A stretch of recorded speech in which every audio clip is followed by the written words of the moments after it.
Bueno, buenas tardes. Contento del espacio y la invitación. ¿Cuánto tiempo? 30, 40 minutos. Ya.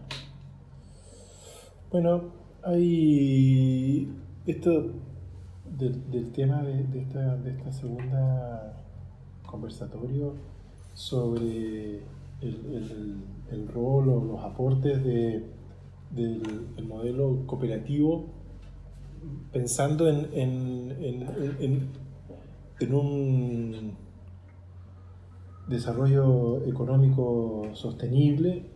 Es parte de los temas que están hoy día en debate a nivel mundial. Y yo quiero por lo menos dejar o plantear tres o cuatro ideas que están hoy día en el debate, tanto en nuestro país, que es relativamente acotado, pero también en otros países, pero que tienen también una proyección y tiene por decirlo así, una raíz que se hunde en los procesos económicos, políticos y sociales de los últimos 250 años, por decirlo así, mediados del siglo XVIII. Y hay que enfocarlo en parte con esta perspectiva para reconocer cómo en esta secuencia de tiempo y en los hitos que uno puede encontrar permiten explicar parte de las discusiones que se plantean hasta el día de hoy. Cuando uno ve o enfoca el tema del modelo cooperativo desde una perspectiva publicitaria, de una perspectiva de mostrar los aspectos positivos o los aspectos que son dignos de reconocimiento, habitualmente uno al día de hoy comenta que en el mundo existen 1.200 millones de socios de cooperativas, en aproximadamente 3 millones de empresas cooperativas de muy distinta naturaleza y que prácticamente están presentes en todos los países del planeta, en los 5 continentes. Y en lo que se llama modelo cooperativo moderno, porque hay también una discusión acerca de las expresiones colaborativas o cooperativas anteriores a mediados del siglo XVIII, esto tiene una gracia, por decirlo así, porque si detrás de cada socio de una cooperativa hay una familia, uno puede decir más o menos aproximadamente que alrededor de la mitad de la población del planeta recibe un bien o un servicio para mejorar la calidad de vida de la mitad de la población mundial, a través de empresas que son propiedad de sus propios usuarios o trabajadores, que también es interesante plantearlo desde el punto de vista de esa dimensión, en el sentido de que no tan solo son usuarios o beneficiarios, sino que son gestores de sus propios emprendimientos, emprendimientos de carácter cooperativo. Pero y la otra dimensión que es interesante, por decirlo así, enfatizar, es que el modelo cooperativo hoy día está integrado a nivel mundial por una organización que se llama Alianza Cooperativa Internacional, que agrupa a estos 1.200 millones de cooperados. es como la Confederación de Cooperativas, Alianza Cooperativa, y es también quien periódicamente en su historia, se constituyó en 1895, ya está, la actualidad ha tenido un desarrollo bastante continuo en el tiempo, con altos y bajos, pero nunca ha dejado de funcionar. Es también por quien vela por algo que dentro del sector cooperativo se llama la identidad cooperativa, que es la actualización de los principios que dieron origen a la primera cooperativa en el mundo moderna, que es en el año 1844 en una cooperativa de consumo en una localidad cercana a Manchester, en Inglaterra.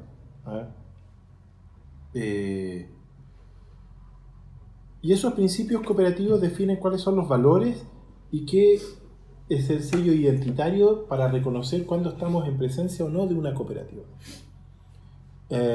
Y se es bien celoso de esto y a su vez como gremio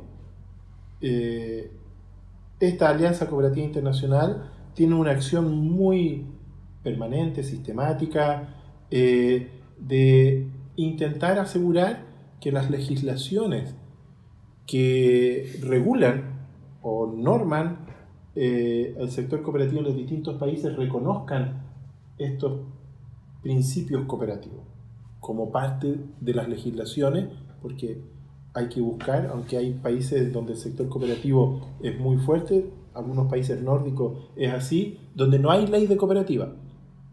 Pero en muchos países, la gran mayoría, hay una ley de cooperativa y estos principios y valores, que son 7 y 6 valores, los principios son 7 y han sido 7 desde esta primera cooperativa en Inglaterra, se logran expresar allí. Ahora,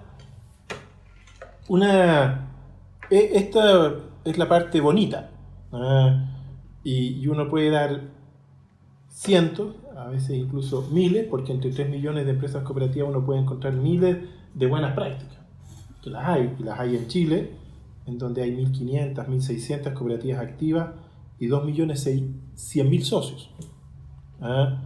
Y lo curioso, pensando en la situación de Chile específicamente, es que al año 1990 eran 490.000 socios.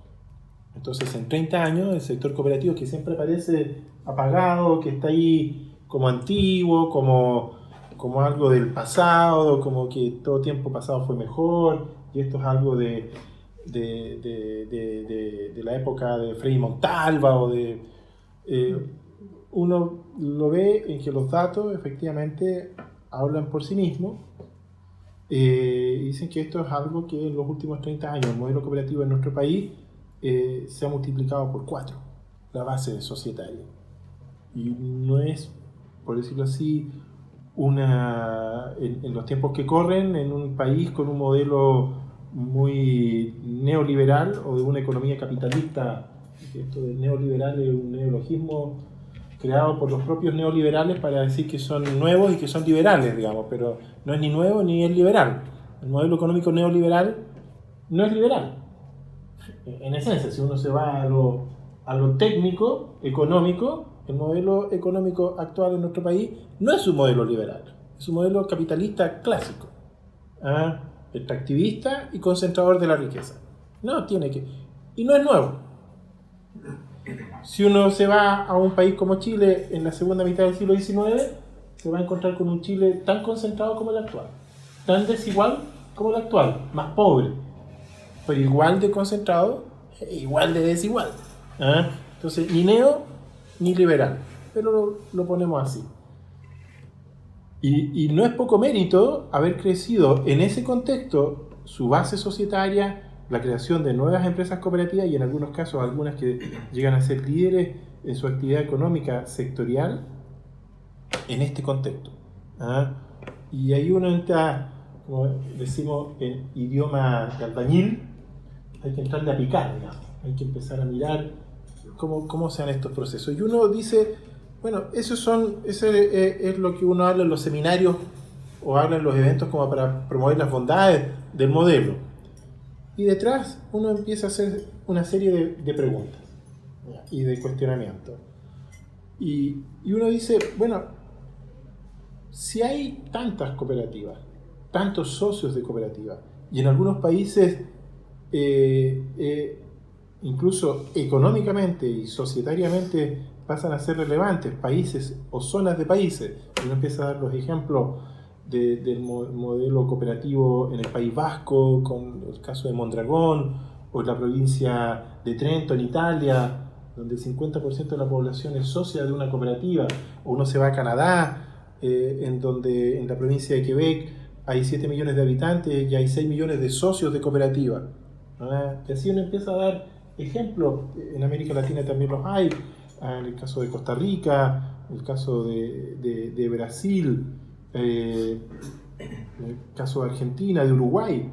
Uruguay tiene casi la misma cantidad de socios las cooperativas que en Chile, siendo 5 veces menor su población.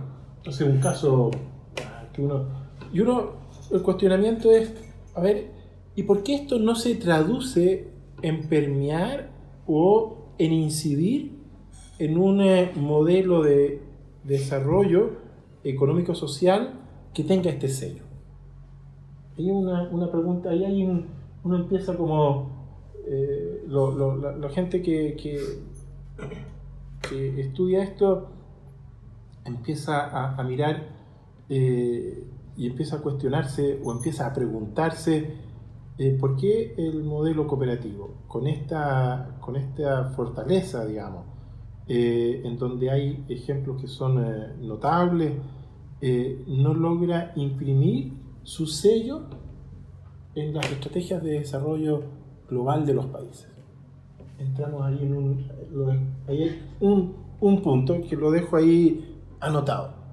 Esa es una discusión, un punto de discusión para promover el pensamiento o el deseo de un modelo económico sustentado en el modelo cooperativo. Y ahí un segundo punto interesante para analizar es que desde sus orígenes, este es el tema, ¿por qué el modelo cooperativo no logra influir en estrategias de desarrollo? Y después vamos a ver ahí cuáles son un poco las derivadas de esa conversación. Lo segundo es que está la Alianza Cooperativa Internacional, están los principios cooperativos, están las legislaciones que lo cautelan, pero tenemos un sector cooperativo muy diverso y heterogéneo a su interior. Si bien se adscriben a los 7 principios, una persona, un voto, el tema del reparto y distribución de los excedentes, la participación económica de los socios, la autonomía, el compromiso con la comunidad, la educación cooperativa, son los principios clásicos. Todos más o menos, va a ser difícil encontrar una cooperativa que reniegue de eso. Pero a su interior hay un cuerpo muy diverso. Y ese cuerpo diverso tiene que ver con los orígenes y las racionalidades con las cuales surgen las primeras cooperativas. Y entramos ahí en el área chica, un segundo planteo. Y esto está presente en todos los países y también está presente en el nuestro. Las cooperativas tienen tres orígenes que prácticamente fueron casi simultáneos. La primera cooperativa es una cooperativa de consumo.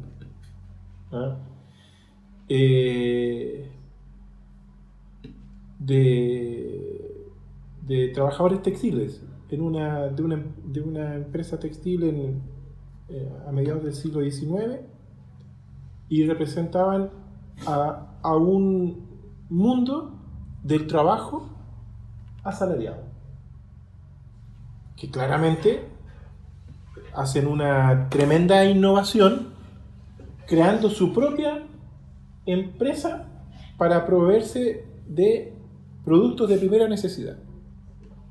De hecho, Lo que hicieron fue crear un almacén, que hoy día es un museo, en una callecita cortita, en la localidad de Rochdale, en donde solamente vendían 7 productos. Vendían harina, vendían sal, vendían levadura, vendían aceite, vendían azúcar, que eran los artículos de primera necesidad, cuyos patrones en la empresa textil donde ellos trabajaban, la mitad de su sueldo se lo pagaban en fichas. Y ellos estaban obligados a comprar estos alimentos como en las salitreras nuestras, del norte, finales del siglo XIX y hasta la década de los 30. Pero es la racionalidad de un trabajador asalariado. Y uno habitualmente, ese tipo de cooperativas, las cooperativas de servicios, que pueden ser de agua potable, de vivienda, de consumo, de ahorro y crédito, en donde la gente se junta para proveerse de manera, por la vía de la ayuda mutua, de un servicio, tradicionalmente uno las asimila al mundo de la clase media, dejémoslo en general, aunque puede haber también de sectores populares, pero habitualmente son personas asalariadas, habitualmente, y llegan a ser muy fuertes, y es una lógica el ser propietario de mi propia empresa para proveerme yo de servicios, una racionalidad. Es como, pongo el ejemplo aquí, a veces por ejemplo en Argentina la tercera empresa más grande de cable operador es una cooperativa. Entonces nosotros estamos acostumbrados aquí, bueno, es cable operador y servicios de internet, telefonía móvil, y ahora acaban de lanzar su propio Netflix. Y es una cooperativa que tiene 400.000 socios. Son los dueños de quien les provee servicios. Nosotros aquí estamos acostumbrados a Movistar, a Claro. Es una lógica. A los 12 años de que se crea esta primera cooperativa, se crea la primera cooperativa de trabajo. En Francia, en París, 2 años antes de la Comuna de París, del año 48, de la revuelta, digamos, de lo que se llamó revoluciones democrático-burguesas. Revolución igual, pero bueno, ahí estaba Francisco Bilbao, dentro en ese escenario, estaba en las barricadas. Pero es la lógica ya no del trabajador.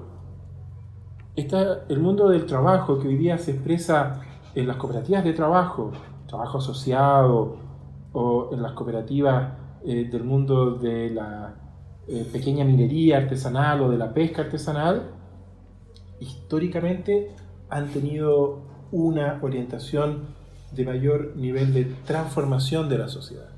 Son las cooperativas más radicales, habitualmente. No siempre, pero habitualmente, y están muy vinculadas al mundo del trabajo, pero ya no asalariado, sino que la gente que genera ingresos y la provisión de puestos de trabajo a través de una lógica común. Es otra lógica, porque claro, son cooperativas de trabajo en donde los bienes o servicios que generan se los tienen que vender a un tercero.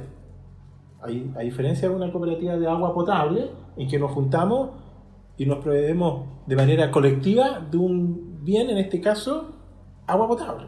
Es una lógica. Tenemos esta otra racionalidad. Y habitualmente esta orientación de trabajo de las cooperativas de trabajo, las cooperativas que están orientadas a la generación de ingresos, provee una lógica distinta de funcionamiento. Y ahí tenemos habitualmente. Y el tercer grupo de cooperativas que surgen, que en el mundo hoy día no son las más numerosas, pero sí son las más grandes, son las cooperativas que vienen del mundo agrario. Son propietarios.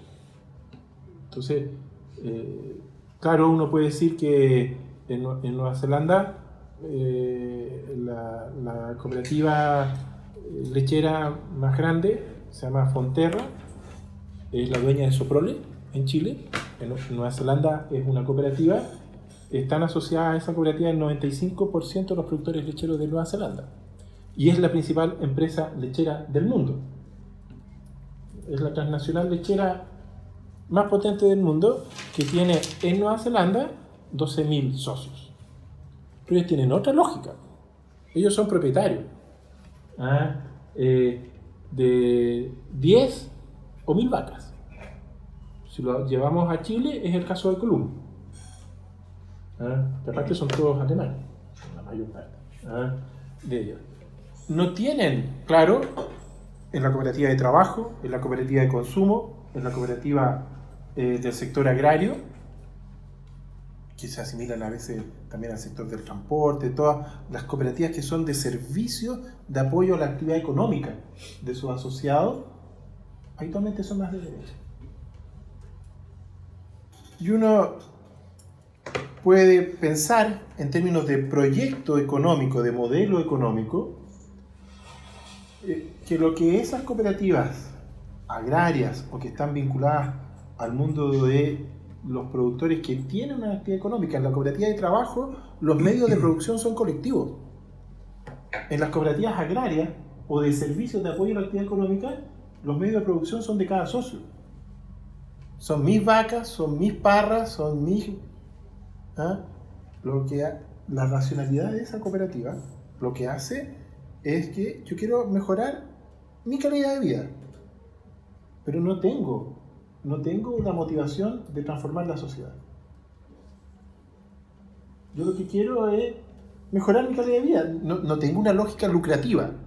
Aquí hay mucha discusión, incluso ahora volvió a salir este tema a través de unas publicaciones en los últimos días del tema tributario y que hay una lógica de enriquecimiento. No, lo que quiere un cooperado de Capel es vender su uva. El que es cooperado de Capel lo que quiere es vender su uva para poder vivir.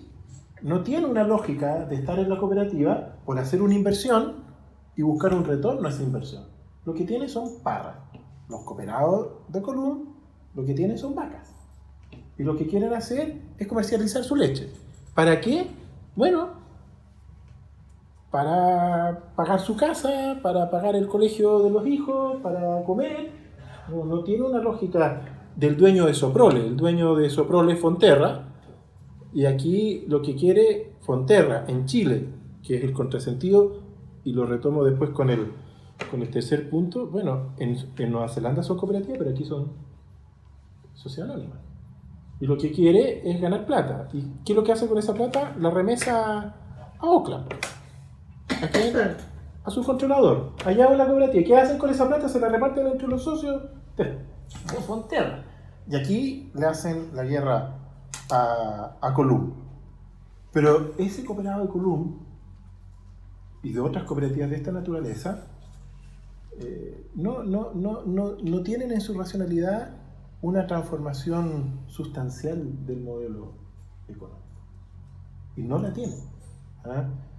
Y lo mismo pasa con la mayor... ¿Qué es lo que quieren? Quieren algo que es súper sensato, quieren algo que es súper comprensible y que queremos todos. Quieren mejorar su calidad de vida. La racionalidad del modelo cooperativo aplicado al ámbito de las cooperativas de trabajo, lo que quieren es habitualmente, y uno lo ve aquí en Chile, lo ve en otros países, cambiar el modelo económico. Tienen una opción más radical. Reniegan del mercado. Si uno habla aquí con las dos federaciones que hay de cooperativas de trabajo, entra a su sitio web, ellos tienen una perspectiva radical. Y tan radical que piensan que Colum no es cooperativa. Ay, ¿cómo? En esto. No están en la lógica de la economía de mercado, no están en la lógica de la competencia, están en la lógica de la colaboración, están en la lógica de la donación, están en la lógica de la reciprocidad, están en la lógica de reemplazar la economía de mercado. Y eso está desde las primeras cooperativas de trabajo, tanto en Europa como en Chile. La primera cooperativa de trabajo, las primeras cooperativas en Chile son del año 1864, dos cooperativas de trabajo. Y cuando uno ve los escritos de sus promotores, era no mejorar nuestra calidad de vida, sino que construir un país distinto, cambiar la sociedad. Y eso, en un continuum de casi 120 años, se mantiene en la racionalidad de quien está en eso. Y los que están al medio, las cooperativas de servicio, uno habitualmente entiende que su visión más de fondo es que lo que quieren hacer es democratizar el mercado, por decirlo así. Los más de derecha lo que quieren es mejorar su calidad de vida y que no se metan mucho con ellos. Pero uno no encuentra hablar de los que están en las cooperativas de servicio en general. Lo que quieren es ser gestores de sus propias empresas por la vía de la ayuda mutua y tener un rol económico activo en la sociedad. Y democratizar el mercado, el concepto de democracia económica, en el sentido de llevarlo a una expresión de articular esto de la manera más potente posible. Pero en una lógica en donde sus bienes y servicios están a un valor de mercado. Se transan y se compiten. Las cooperativas de ahorro y crédito en Chile, que son cooperativas de servicio, compiten con el banco. Como aquí no pueden ser bancos, en otros países las cooperativas de ahorro y crédito pueden ser bancos, por lo tanto pueden administrar cuentas corrientes y tener la línea de enlace y de transacciones en línea de remesas de dinero a través del Banco Central. Aquí tenemos el contrasentido que las cooperativas de ahorro y crédito, todas para operar, tienen que tener sus cuentas corrientes en un banco con el cual compiten. Entonces, cuando uno dice, oye, transformemos esto en otro modelo económico,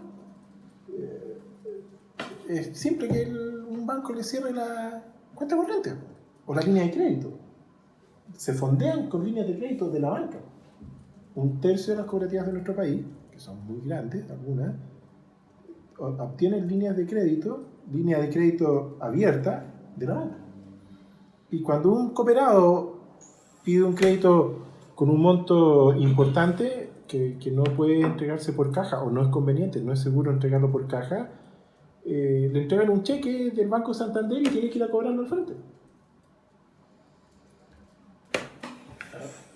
Entonces, aquí tenemos otro tema. Dentro del ámbito del sector cooperativo hay dificultades para ponerse de acuerdo en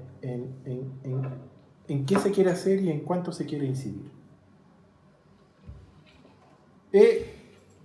Y es algo con lo que hay que aprender a convivir, porque cuando, ya sea por los gobiernos, o por insistencia de los partidos políticos, o por una acción, por decirlo así, hegemónica de algunos de estos sectores, se trata de sacar de la cancha a los otros dos, todos pierden. Es un poco la historia se llega al poder y hay alguien que está vinculado con el gobierno, un sector cooperativo, y dice, ya, entonces ahora vamos a hacer solo esto y las otras que se arreglen, o tratamos de sacar de la cancha. Ahí hay un tema complejo. Se genera un tema complejo.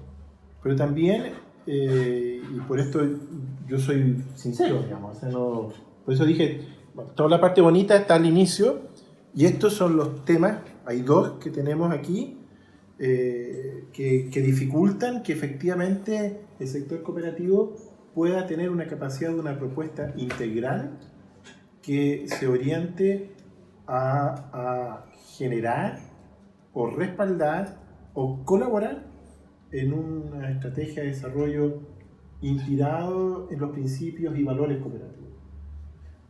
No hay acuerdo dentro del sector cooperativo. Y yo llevo mucho tiempo en esto, y entro y salgo de la academia, entro y salgo de funciones en el Estado, y ya trabajé 7 años en la Confederación de Cooperativas en la década de los 80 y no conocimos por primera vez con Luis a mediados de los 80 y ahora ando también en facetas gremiales, porque soy el director ejecutivo de una de las confederaciones de cooperativas que existe en el país y a mí me toca lidiar no todos los días, a cada rato del día en esta heterogeneidad. Y esto, afortunadamente, se logra convivir, pero claramente lograr esa convivencia o un nivel mínimo de armonía, lo que quita es potencia al sector cooperativo. O sea, y eso es bien complejo. Un tercer elemento que hay aquí, importante a tener en cuenta, es una consecuencia del segundo. Hay mucho cuestionamiento, hay mucho debate acerca de cuál es el rol o cuál es el espacio que tiene el modelo cooperativo dentro de una economía de mercado.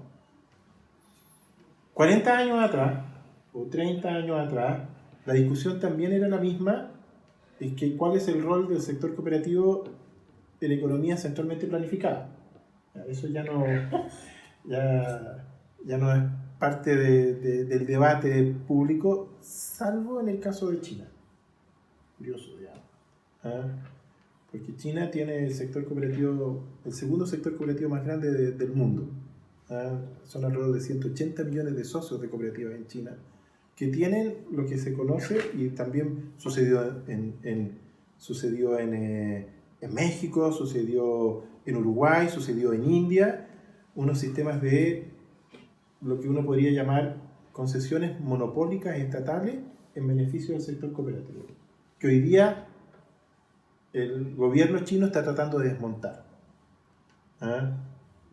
Pero esto era, y es también la fortaleza de India. Durante muchos años, India tuvo sectores en donde el Estado cedía monopolios en ciertas actividades económicas a cooperativas, en algodón, en la leche, etc.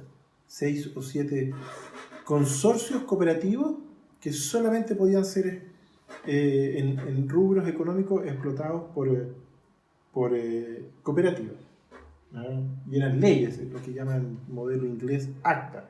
El ACTA del algodón decía: el algodón es una actividad propia de promover del Estado, que el Estado cede a las cooperativas. Eso se mantiene en China hoy día.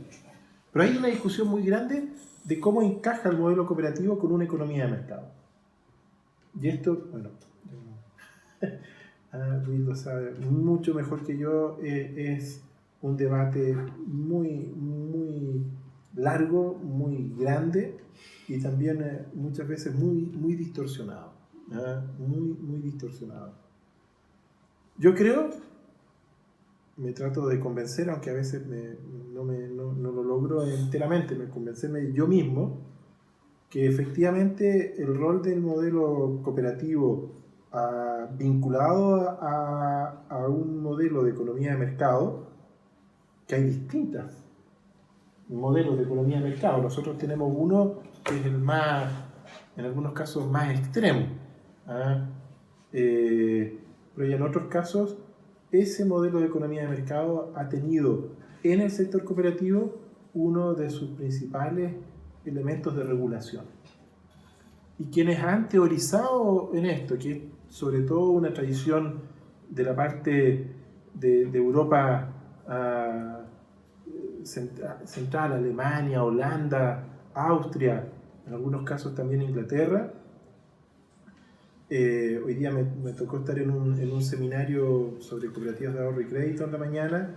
Estaba ahí el presidente de la Comisión Nacional de Productividad, que se llama Rafael Berguán, y que se ha metido bastante en el tema de cooperativa, un economista más bien de derecha, sí con sello liberal clásico, digamos, no neo, sino que liberal.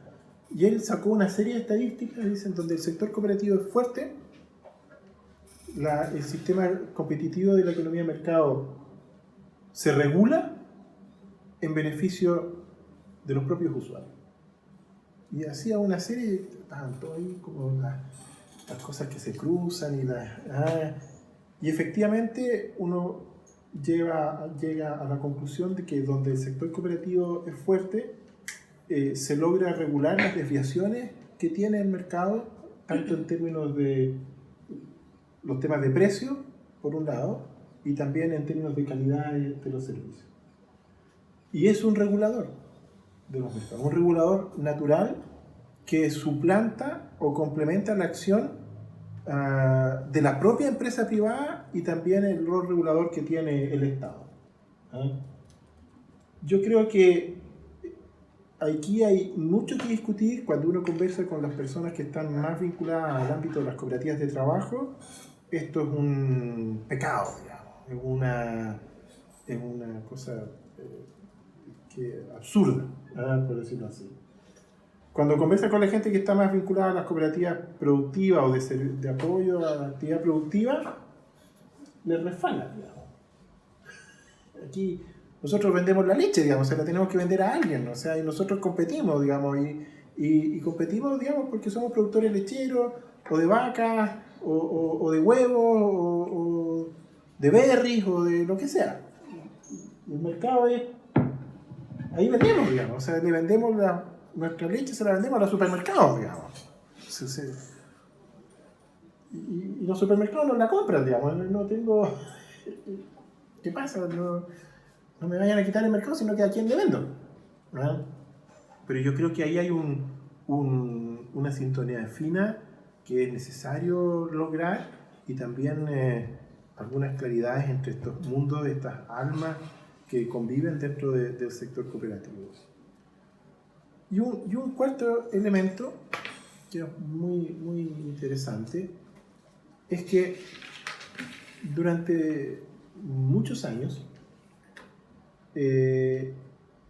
estos principios cooperativos que se definieron por primera vez en 1844 los asume la Alianza Cooperativa Internacional cuando se funda el año 1895 y se actualizan el año 1936 y después 1966. En la actualización de estos principios, el año 36, poquito antes de la Segunda Guerra Mundial, se interpretó uno de estos principios con el tema de neutralidad política y religiosa. Y durante muchos años hubo una orientación y un paradigma que era así como un valor esencial, que las cooperativas no podían meterse en política. Esto era pecado.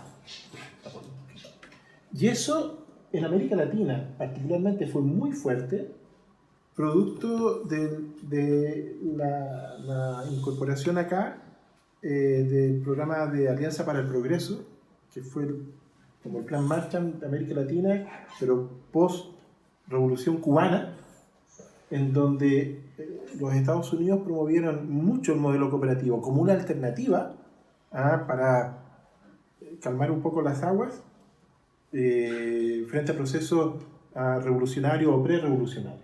Entonces, no, las cooperativas, se promovieron las cooperativas, pero las cooperativas no tenían que hacer política. Y eso hizo, efectivamente, que de manera expresa, de manera explícita, de manera abierta, el sector cooperativo, curiosamente, en América Latina, pero también en África, muy fuerte en África, curiosamente y paradojalmente fuera instrumentalizada políticamente. Son las cosas raras de la vida. Es curioso, ¿eh? Porque claro, se promovía que las cooperativas no podían hacer política, o no podían discriminar, o no podían, tenían que tener neutralidad política, religiosa, de género, pero eran instrumentalizadas por los gobiernos, políticamente. Y no tan solo por los gobiernos, sino que por imperio. Lo mismo pasó en el bloque soviético. En el bloque soviético, el modelo cooperativo, como sucede hoy día en Chile, fue instrumentalizado. A la caída del muro de Berlín, ir a Hungría, a Rumania, o ir a Polonia y hablar de cooperativa, era hablar del Partido Comunista. Y era hablar de la instrumentalización del modelo. La gente no quería saber nada.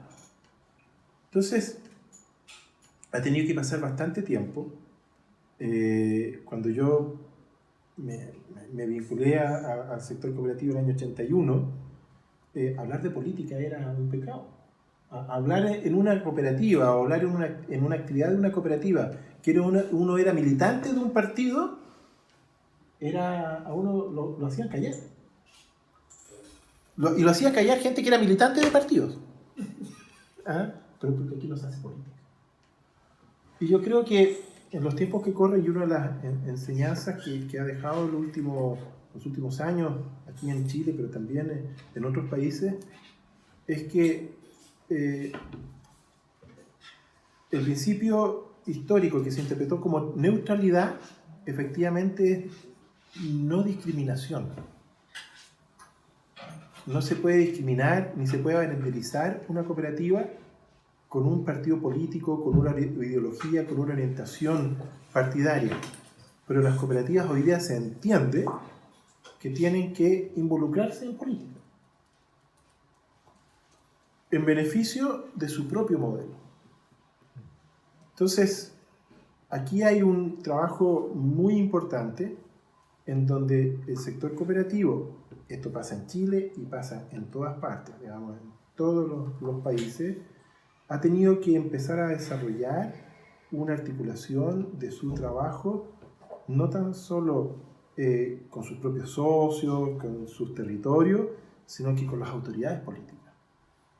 Y eso es un trabajo que, curiosamente, aquí en Chile, en los últimos 10 o 12 años, ha rendido fruto.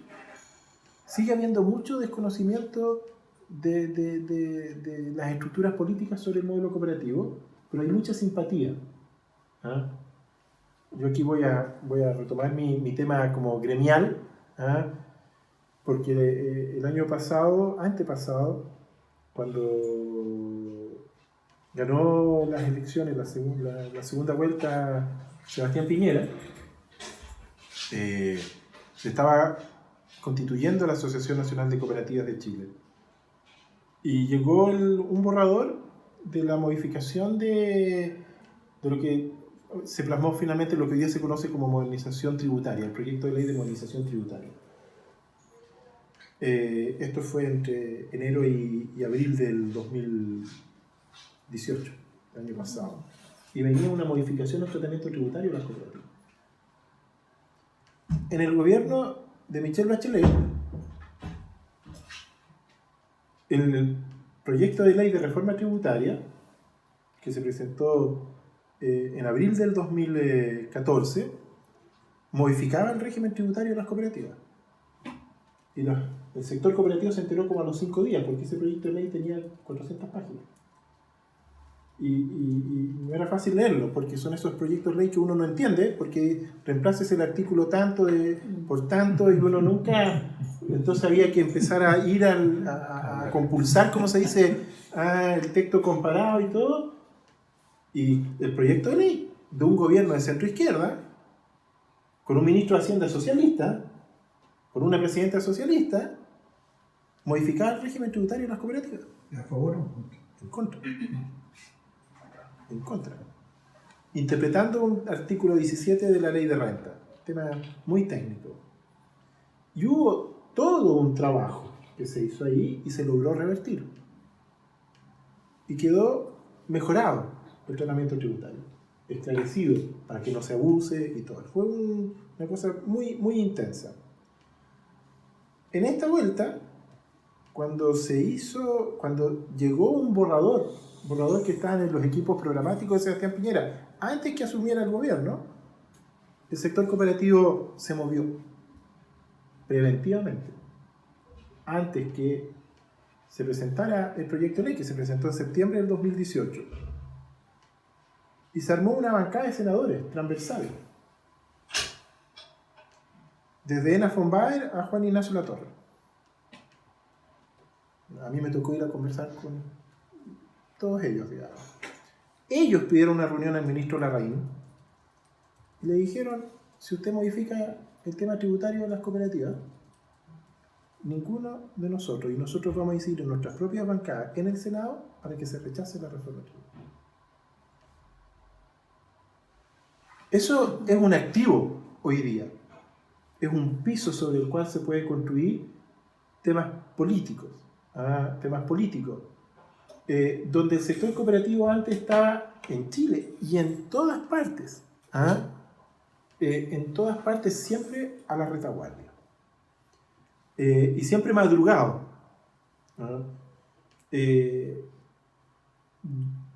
No ha salido mucho a la luz, pero ha sido un trabajo de aproximadamente 15 años en el proyecto de reforma del sistema de pensiones.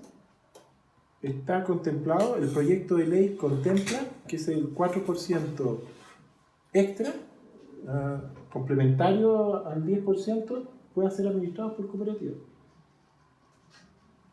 Y eso no salió, yo te lo digo por estar involucrado en las conversaciones, no salió porque a alguien se le ocurrió. Y por lo tanto yo creo que si uno va juntando las piezas de esto, digamos, preguntando por qué si el movimiento cooperativo, el sector cooperativo a nivel nacional, en Chile es aproximadamente el 13% de la población de Chile es socio de una cooperativa. Aproximadamente el 22% de la población económicamente activa es socio de una cooperativa. ¿Por qué? Si hay cooperativas que son líderes en su sector de actividad, en ahorro y crédito, en el sector agrícola, en el ámbito de la economía social y cooperativa, el 97% de los servicios de agua potable rural lo proveen no el Estado ni ESVAL, ni Aguas Andinas, lo proveen comités y cooperativas de agua potable. Porque si eso es así, no hay una posibilidad de que el sector cooperativo incida en un modelo económico permeado por sus valores.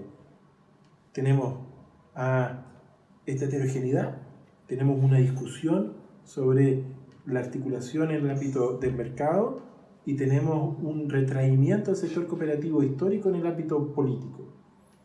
Y yo creo que las piezas, esto es como la placa de Nazca, que uno no la siente, pero se está moviendo. Ahora se está moviendo. La del Pacífico está moviéndose. Y en algún minuto hace ajustes. Yo creo que no en el corto plazo, ni siquiera en el mediano plazo, pero tengo la impresión de que los actores propios del ámbito de la economía social y solidaria, donde uno de los relevantes es el sector cooperativo, en el largo plazo debieran orientarse efectivamente a lograr permear un modelo de desarrollo. Y eso hoy día está mucho más en sintonía con el estado de ánimo de la gente. No tan solo en Chile, sino que en todas partes. Pero hay que sacudirse. ¿Cuál estado de ánimo? La gente está cabreada. En genérico. Y está cabreada aquí en Chile y está cabreada en Estados Unidos. Está cabreada en España, en Grecia. Y no se traga esto de la economía de mercado. Ayudó es una mala palabra, pero influyó la crisis financiera del 2008, quebraron grandes bancos y en plena crisis económica financiera mundial del 2008, el sector cooperativo bancario creció. En España, el único sector financiero que creció durante la crisis, que fue una crisis severa, que llevó a un desempleo cercano, no sé, al 30%, la gente sacaba su dinero de las cajas, sacaba su dinero de los bancos, lo llevaba a las cooperativas. Y decía, ¿y por qué lo llevan a las cooperativas? Bueno, por lo menos es mía. Si quebramos, quebro por mi culpa, pero no porque me estafen. Era una lógica interesante. Y eso se dio en Francia, se dio en Italia, se dio en Bélgica, y también en los Estados Unidos y en Canadá. Entonces yo creo que hay un trabajo enorme que hacer, no sin dificultades, pero yo creo que la misma diversidad del propio sector cooperativo es un valor. Eso mantiene la discusión. Porque si primara cualquiera de ellos, uno estaría excluyendo ciertos intereses y ciertas mentalidades, racionalidades. El tema es que se mantenga dentro de un fair play y en donde el sector cooperativo y también otras formas porque uno de los ejes es economía solidaria, digamos. Cuando conversamos con Luis hacer esto, yo dije, prefiero hablar solo del sector cooperativo porque lo otro ya se hace un poco difícil de mirar con claridad. Ahora, lo último que quiero comentar, digamos, la tradición cooperativa aquí en Chile y en el mundo es muy rica y es muy interesante. Hay muchos datos que yo soy bueno para contar anécdotas y cosas friki, pero la diversidad, pero también las motivaciones han sido históricamente muy potentes y muy interesantes de observar, de reconocer y de valorar. Y sin ponerme a dar datos friki, la primera persona que en Chile habla de cooperativa es Francisco Bilbao. En el año 1849, volviendo de Francia, estuvo exiliado excomulgado, digamos, en 1844, el mismo año que se crea la primera cooperativa, se va a Francia, vive allá 4 años, y él vuelve junto con otras personas, varias personas, a Sapiola, a Santiago Arco, a Las Tarrias, todos los que tienen calle. Crean la Sociedad de Igualdad y crean un diario que se llama La Voz del Pueblo. Y en La Voz del Pueblo, él escribe una carta al director, que era José Sapiola. Y esa carta al director era una carta a la juventud chilena, promoviéndolo a crear cooperativas. 1849. Y una carta, yo la tengo, digamos, la puedo leer. Y cuando uno ve y lee esa carta, y ve después el periódico del Recabarro, no tiene nada que ver, o no directamente, no se conocieron, o ve la acción de la Iglesia Católica, promoviendo las primeras cooperativas campesinas como parte del proceso de reforma agraria de las haciendas de la Iglesia Católica el año 57. Y cuando ve las expresiones que hoy día tienen la gente joven que está creando cooperativas de trabajo, la motivación es exactamente la misma. Y cuando uno ve a Fermín Vivaceta, y cuando uno ve a los que fueron héroes, por decirlo así, del combate naval de Iquique, a crear una cooperativa de consumo. Y está la declaración de por qué la crean. Y ahí está Condel como socio, están en las actas de esa cooperativa de consumo. Y uno ve que hay un hilo conductor. Y lo hay. Y cuando uno ve a la gente que hoy día está en Trasol, las cooperativas más nuevas, las que se han creado para prestar servicio a los municipios en Valparaíso, y conversa con sus presidentes, sus gerentes, es lo mismo. La gente quiere mejorar su calidad de vida, quiere hacerlo sin pasar a llevar al lado, sin que esto sea una competencia desenfrenada, en que si me va bien a mí es porque me fregué al lado, quiere hacerlo de manera solidaria, y quiere hacerlo de manera tranquila. Tranquila me refiero, hagámoslo. O sea, no están esperando que no sé, que caiga Donald Trump o que... no, es hagámoslo aquí y ahora. Nadie nos va a venir a regalar nada. Y cuando uno conversa con la gente que hoy día está creando cooperativas, en la década, con esto termino, yo no sé cuándo yo puedo seguir nada. Pero cuando uno ve, en la década de los 90 en Chile se crearon 30 cooperativas al año. En la década de los 2000 se crearon como promedio 70 cooperativas al año. El año pasado se crearon 310. Y uno conversa con algunos, uno no los conoce a todos, pero uno con algunos de ellos conversa y lee a Bilbao, y lee a Recabarren, y lee a Fermín Pidaceta, y lee al obispo Larraín, y lee a... Es un continuo, y ahí hay un activo, veámoslo en términos económicos, o hay un valor, hay un capital social, hay una que es muy, muy importante, y es importante que la misma gente sepa reconocerlo. Yo lo voy a dejar también, si lo logro copiar en un pendrive, lo dejo ahora, porque estas cosas que... Yo estudié arqueología 2 años, entonces me quedo ahí. Encontré un registro documental del año 71 de las cooperativas de trabajo, de fines del gobierno de Allende, de una cooperativa de trabajo con una empresa recuperada que se llamaba Contralarco. Y está en un documental del año 71, pero que tiene tomas desde el año 68, cuando los trabajadores se toman la empresa una vez que la deja el dueño.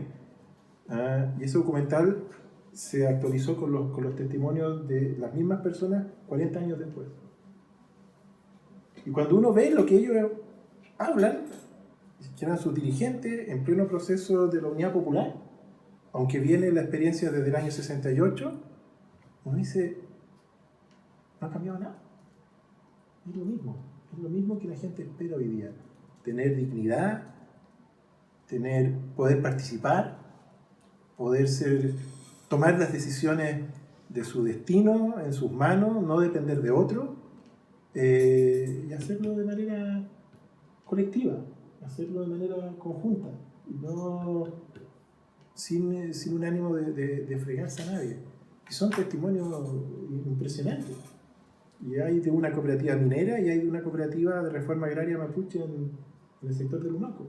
Es una obra de unos documentalistas quebequenses de principios de los 70. Entonces uno dice, hay cosas. Ahora, yo creo que, si no estaría aquí, digamos, yo creo que sí es posible pensar en mediano y largo plazo en que la economía solidaria, la economía social y solidaria, y dentro de ello el rol que pueda jugar el sector cooperativo, efectivamente pueda contribuir a un modelo de desarrollo distinto.